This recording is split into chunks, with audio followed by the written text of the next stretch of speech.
What's up, Pitt fans? Noah Hiles, Chris Carter here from the Pittsburgh Post-Gazette, and we have your post-game breakdown. Pitt loses 27-21 Saturday night at Acrisure Stadium. Chris, we do good, bad, and the ugly, and there's a lot of bad and ugly, but we'll start with the good. What's your good from this loss? I gotta say the second half adjustments on defense. Their only touchdown allowed came off the Phil Jurkovec turnover where he fumbled and gave them a short field, and then it was a deep pass that I thought was questionable on the touchdown. But they allowed less than 2 yards per carry on the ground after the first half, which we'll get to a little bit. They got pressure. They got a key turnover that could have gave them a chance to take the lead late in the game. Defensively, and Pat Narduzzi said this, and I think he's correct, they are one of the better second half adjustment teams in the country.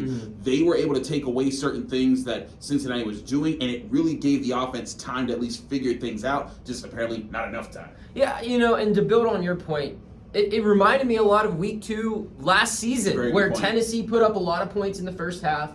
The defense came out of the locker room and shut down one of the country's best offenses last year. And if it weren't for offensive blunders that set up touchdowns, like in Tennessee, same thing happened there. Yep. The defense probably would have pitched a shutout there. So great adjustments, again, by Randy Bates and that entire defensive staff. My good goes to the 2 offensive players that really had any sort of impact today. Their names are Gavin Bartholomew and Konate Mumfield. I'll actually start with Konate Mumfield, who really had the only big play, or plays, I should say, in the first half. The first reception of the game, the completion of the game, was a 30-yard duck that he kind of fielded like a punt. Yeah. And he was able to do that because he was so open. He is such a great route runner. He caught it like a punt and set up a score that he went on to create. He also had the second touchdown reception.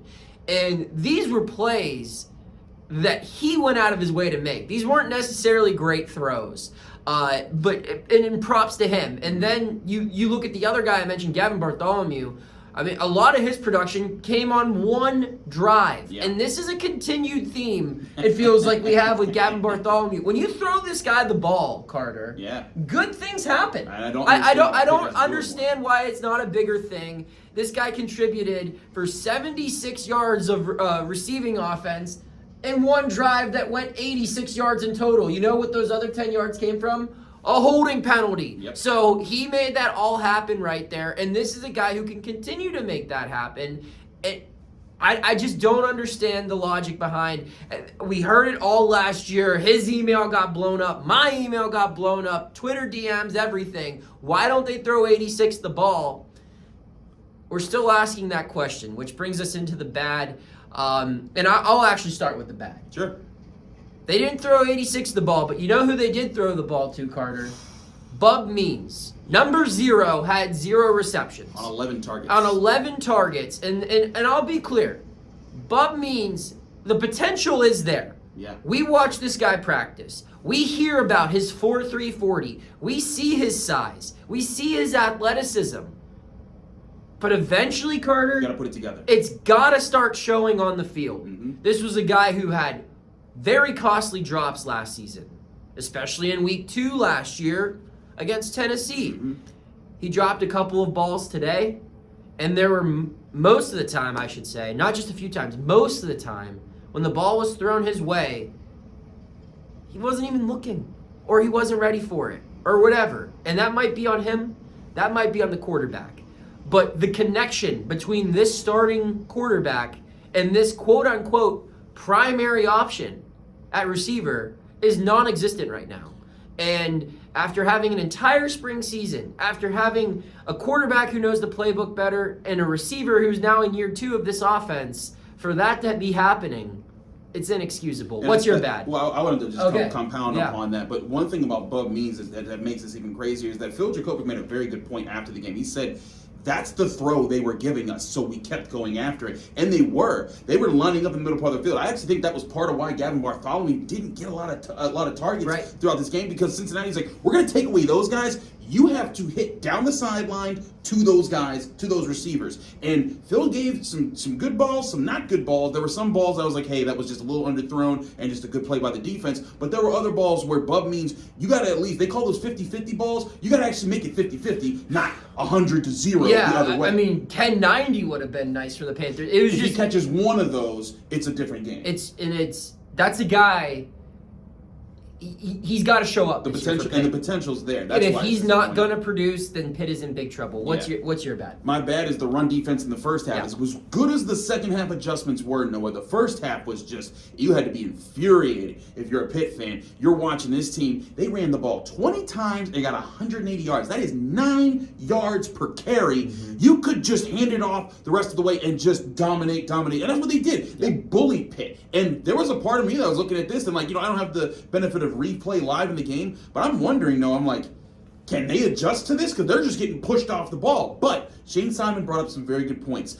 A lot of what Cincinnati did, using their different formations, they called outside and inside zone reads. And when that happens, there's different keys that have to be read by the linebackers and defensive line, and that brings some extra challenges. And Pitt was slow in making those reads in the first half. When they got a chance to collect themselves in the locker room, they identified this is what we're mixing up, and then that led to the 1.3 yards per carry they allowed the second half. So a giant drop from 9 yards to 1.3 yards. But if they never allow it in the first place, Pitt probably comes out of this game with a win. And to build upon your point, Pitt in Pat Narduzzi's tenure is 34-10 when they hold opponents to under 100 yards rushing.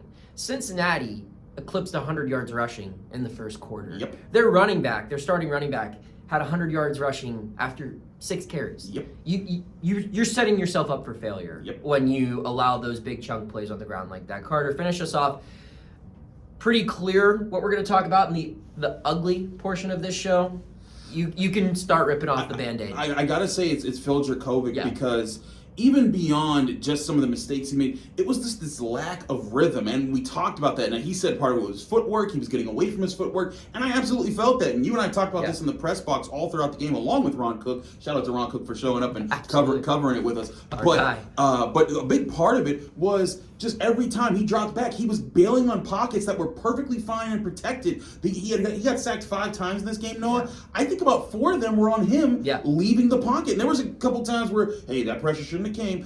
But he was getting outside of the play. His earliest plays, like the duck that you mentioned that he completed to Mumfield, a lot of those plays early on were just out of sync plays that he was just, you know what, I'm going to just throw this and see if something happens. Pitt's offense is designed to work in a rhythm, in a time, in a space, in a speed, and there was that rhythm never existed outside of maybe 1.5 drives in this game. That is impossible to win a game if you're going to play like that. Phil Jurkovec has to be better. He knows he has to be better. But, Noah, let's talk about the other ugly guy. Oh, I want to also hit on your point. You talked about the lack of pocket awareness, the bad footwork.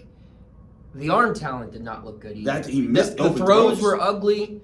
I mean, we saw a lot of bad throws last year. The throws we saw this evening were the ugliest throws I've seen from a Pitt quarterback in quite some time. And that's just the harsh reality of the situation. Now, there are 10 weeks to improve, but it was not pretty. And what also wasn't pretty, what was actually ugly, was how things got in the postgame. I had the opportunity, for those who didn't watch the game, for those who weren't here, if you didn't know, fans were upset with Phil Jurkovec. I think he had a 30%, and the team. I think he had a 30% completion percentage. 31, yes. 30, or something like that. Well, at the end of the third quarter, I think he was maybe 7 of 21, so a third. And less than 100 yards passing, and the Boo Birds came out. Mm-hmm. I asked him after the game how he felt about that, and he didn't give the best answer. He said, I think the exact quote was, if you're a grown-ass man booing in a stadium, you need to look yourself in the mirror. And he said that's pathetic. And while some people might agree with that analysis, comments like that aren't going to win you any favors when you're getting booed in week 2. And that's just the reality of the situation. Again, you can have whatever take you want personally on booing. Some people are for it, some people are against it. And I think we both agree that fans have the right to do it. Sure. While we might not... You paid your ticket. Exactly. The way to, make sure that doesn't continue isn't by lighting a flame and throwing it in a puddle of gas, which is essentially what happened there. I'm very interested to see the reception the next time Phil Jurkovec steps on a field here in Pittsburgh. He talked about getting excited to go play in Morgantown. Yeah. I think he just kind of wants to get away from the city right now. And granted, he has a chance to right this wrong and get himself some support with a win in West Virginia next weekend. Regardless, win or lose, it's going to be a bit awkward, I think, in the first quarter when he returns. I mean, week 4. Absolutely. I mean, Noah, here's the thing: you put a target on your back when, and like even if you say that booing is malicious here, like personally, I'm always of the belief like I don't if I'm there to root for someone, I don't boo them if I don't boo. There you go. But that's just how I operate. But everyone has the right to do what they want to do. But here's the thing: if you're Phil Jurkovec, you know what you do when someone's like trying to annoy you. You don't pay them any attention. Right. And you know what? When you asked the question, I felt like when he was starting it off, he was saying, a grown-ass man. I thought he was going to say a grown-ass man doesn't pay attention to that and focuses on or what can he has handle it. Can handle it. And he showed in that response, it definitely impacted him. It's something that he thought about. Yeah. When you open up that wound for people to pick at you, for negative people, and not even Pitt fans, just other people out there, because that's the thing. You're opening up a lot of criticism there. And I think that's a lesson that Phil Jurkovec's going to have to take on and move forward with as the rest of this year continues to avoid future criticism like this. It certainly will be interesting to see how this journey unfolds, because things felt very positive while we were doing this video last Saturday. Mm-hmm. And now the vibes have completely shifted. And next Saturday, it's either going to be a lot higher or a lot lower. And we'll be there to recap it all. Thanks for tuning in to our post-game coverage on the Post-Gazette Sports Now YouTube channel. Shout out to Mike's Beer Bar, who sponsors this video. We'll see you next weekend in Morgantown.